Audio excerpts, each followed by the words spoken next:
this reporter here that Marco Rubio goes on, she's asking the question saying, how come you didn't get more people? Why did you only get Maduro? Why did you only do this?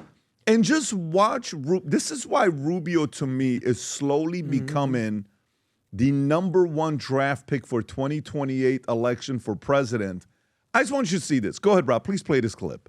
Curious, because you just described the regime as still in place, essentially. I mean, I'm curious why the Trump administration decided to leave it intact and only arrest Nicolas Maduro and his wife, the person who controls the police, the chief thug, Diaz-Cabello. He's the interior minister. He's been indicted by the United States. He was in that indictment the administration released. He's a narco-terrorist. There's a $25 million price on his head. He's still in place. The defense minister, who has deep ties to Russia, $15 million price on his head. He is still in place.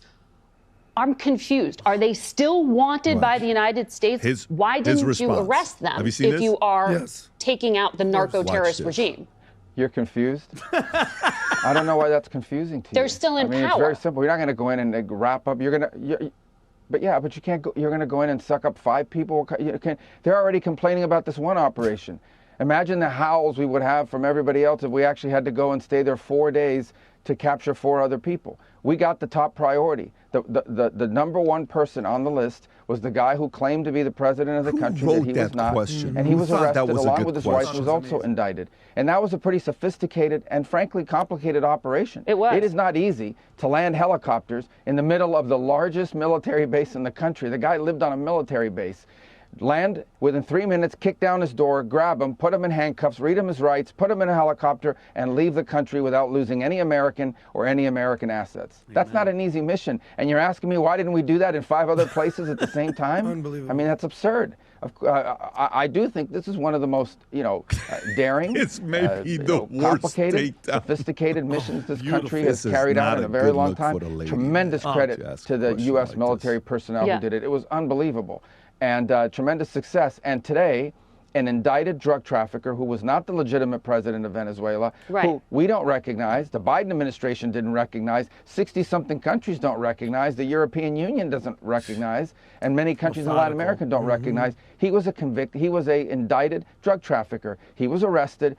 His wife was arrested, also but the indicted, the others who are also indicted are still system of courts. The others who are also indicted are still in place. So that's the point of my questioning there. But you talked about not being the legitimate president. So you wanted president. us to land in 5 other military bases? No, I'm asking why you chose that this was the limit of the military operation. The limit? But to your point that you just made, that that Maduro was not the legitimate president. He was the guy who was claiming to be the president. Right. I'm curious because is this not? Does she think the U.S. military is Superman or Batman or Spider-Man? What planet are you living on? There's no winning. You can't just give praise to the U.S. military, to Delta Force, saying, wow, what an unbelievable operation. Why didn't you take out every single bad guy in the world? Because that's not how life works. She got up in the morning, took a shower, slipped and fell, hit her head, and woke up as Lindsey Graham. So it's like, why didn't you get more people? Why didn't you attack more things? This, to me, the irony here is you have a liberal media outlet in the mainstream media actually calling for more military intervention. Weird. No matter which way you put it, this is the best thing. The hypocrisy that is seeping from the left right now. Okay, so we're going to object to anything that Trump does. Okay, so now you're defending Maduro? Yeah. Now you want more escalation? You're criticizing what he did in Iran, so now you want the Ayatollah in power? This is the hypocrisy that's happening there. Trump can cancel your income taxes, and leftists will be like, I want to pay taxes. They're going to complain. It's so stupid. And one thing about hypocrisy, Bush and Obama spent $3 trillion. I'm going to say that again. $3 trillion on the wars, 100,000 troops to Afghanistan. We lost almost 2,500 United States military soldiers fighting the damn Taliban. And the whole time, Osama bin Laden was in Pakistan. Okay, wrap your head. And congressional approval, how many strikes happened under Biden with no congressional approval? Do you guys know? Ready for this? 165 strikes. 85 in Iraq and Syria, 10 in Syria and Iraq combined, 70 in Yemen. Don't forget Yemen. The same with Obama. Obama killed Osama bin Laden. Zero congressional approval. And George W. Bush got congressional approval and invaded Iraq. Retarded. He and Obama invited Libya, killed Gaddafi, no approval. In 2016, Rob, do you have that chart? How many bombs did this guy drop? Mr. Black Jesus, how many? 26,171 bombs in 1 year. So when I say, I love that you came with the signal versus noise. Nobody's hearing your noise on the left. Nobody cares. Who the hell gives a damn what Harry Sisson thinks about this whole geopolitical stage? Nobody gives a damn, all right? Yeah. And Pat, I have a chart. And Obama killed a U.S. citizen abroad and knew that he was going to do it. Yeah, 1,000%. Pat, did you see the chart about Poland and Venezuela? Look at go to that chart, Robbie. Keep going. Oh, is this the change in fortunes? Yeah, look at this chart, Pat. Did you see this? Zoom in, Robbie. Venezuela, per capita country's gross domestic product divided by population. Look at that. And go back up. Once they become socialists, look what happened. Once Poland said, no, we're not going to do it, look at what happened. Isn't that weird? Poland versus Venezuela. Who would have ever thought this? Who would have thunk? But Pat, I have a different angle. I want to see what you guys think about this. Immediately when the bombing happened, immediately on the 3rd, right after, Trump started posting stuff on Truth Social about the 2020 election and Dominion. Okay, and one of them was, Robbie, I think is one of these. Rob, Pat, look at this. This was a Venezuelan military intelligence whistleblower confirmed the CIA outsourced election rigging technology like Smartmatic and Dominion from Venezuela. Okay, so maybe, just maybe, all right, Trump and Maduro, this is just allegedly, maybe, whatever. They made a deal. Maduro says, okay, I'll let you guys capture me, come in, do the whole thing. In return, I'm going to drop dime on every single one of the voting, cheating thing that happened in 2020. Okay? And if you remember, Pat, Lou Dobbs in 2006 had a whole thing. I'm not going to have Rob play it about cheating at him and all that stuff. And then Sidney Powell, Robbie, can you play the one on Sidney Powell? She's been talking about this for years. She got in trouble and everything. Listen what she talks about. Can hardly wait to put forth all the evidence we have collected on Dominion, starting with the fact it was created to produce altered voting results in Venezuela for Hugo Chavez, and then shipped internationally to manipulate votes for purchase in other countries, including this one. It was funded by money from Venezuela and Cuba, and China has a role in it also. Weird. We have staggering statistical evidence. We have staggering testimony from witnesses, including one who was personally in the briefings. I'm just saying, all of this you never know what's going to come out of it. Trump, every time I think I know what he's doing, there's always something underneath it that he's doing. By the way, and people want to talk about affordability. Is this oil that we're going to get, Pat? Is that going to help the affordability in the United States? Are we going to get lower gas? So you know what I love about, there's another clip about Rubio, Western Hemisphere, which I think was brilliant, that both he and Trump said. They said, wait a minute, what are you talking about? So the oil that China and Russia and Iran are coming to take, this is on the West, that's the one right there, Rob. This is on the Western Hemisphere. No, you're not going to come and take it. This is on this side. Go ahead and play that clip, Rob. This was brilliant. If the purpose of the operation was to capture Maduro and bring him to justice, why does the United States need to take over the Venezuelan oil industry? Well, we don't need to. First of all, let me go back up. We don't need Venezuela's oil. We have plenty of oil in the United States. What we're not going to allow is for the oil industry in Venezuela to be controlled by adversaries of the United States. Bingo. You have to understand, why does China need their oil? Why does Russia need their oil? Why does Iran need their oil?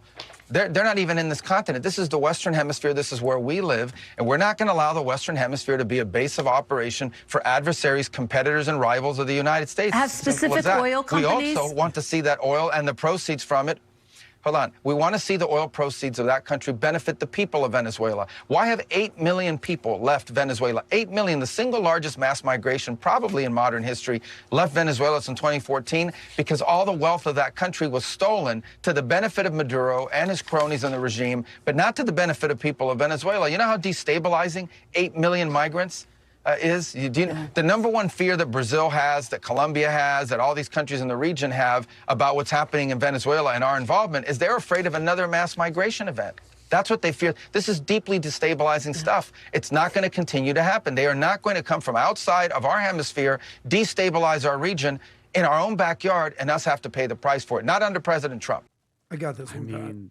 So there's an article here that talks about that China doesn't want U.S. hegemony. Do you understand what hegemony means? Hegemony means you run the world. So what do you think that Russia, Iran, and China are doing in Venezuela? Hegemony. Do you think they're looking for arepas and big booty Latinas? No. Whoa. They're interested in the oil that comes from Venezuela, which has the largest reserve oil in the world. So we need to start acting like grown-ups here. China wants to take over the world. Do you want to live in a world that China runs the world, or in a world that United States run the world? That's what this all comes down to. Do you want U.S. running the world or China running the world? Look at who's praising the actions with Maduro. Look who's looking out for the people of Maduro. Iran made a statement. Russia made a statement. China made a statement. Cuba made a statement. These are all enemies of the United States. Yeah, but there's another thing that's brewing here behind closed doors, which is very weird. You're making the Monroe Doctrine, which they talked about. If I could just say this, Monroe Doctrine is this. James Monroe said basically U.S. runs the Western Hemisphere. Now he said that before we had nuclear weapons. I'm not old enough to remember this. Tom, you might remember this. There was something called the Cuban Missile Crisis in 1960 something, whatever. Yeah, when JFK was okay, so when JFK was president, so. Why were we so against Cuba having missiles? Because they're 90 miles off the coast of Miami. Correct. Why do we want these foreign adversaries, enemies you may call them, having access to a country on our hemisphere where they can set up camp and attack the United States? Nope. To me, this is sending a message. Yep. We're not playing around. Yes. This is grown-up stuff. You might not like Trump interfering. Oh, wow. He gets in, he gets out. He takes out Maduro. He removes the nuclear capabilities of Iran. He gets in and out. Soleimani, in and out. He's not starting foreign wars. The whole argument that Trump's starting foreign wars, what foreign war?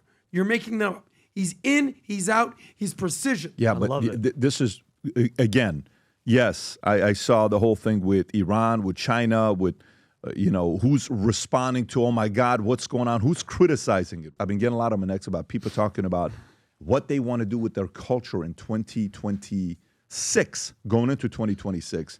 And for us, it's very clear. If you want to find out how specific our culture is at Valuetainment, we went from having 9 employees just a couple of years ago to now having nearly 160, 170 employees, full-time employees here on our campus here. Our culture deck is public, available. You can go purchase it to read through it.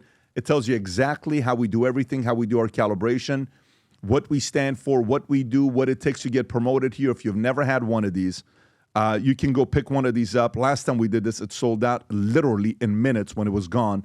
It's $19.99. Go get it. Read it for yourself. We even went to a company the other day in Arkansas. We were looking at them. Their entire code of honor was pretty much every single thing that we said except for one of them, and they had it in their front lobby.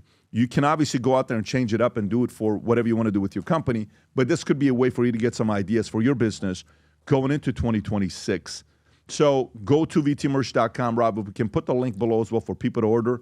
Culture Deck available for anybody to purchase. We'll ship it to you all over the world. If you enjoyed this video, you want to watch more videos like this, click here. And if you want to watch the entire podcast, click here.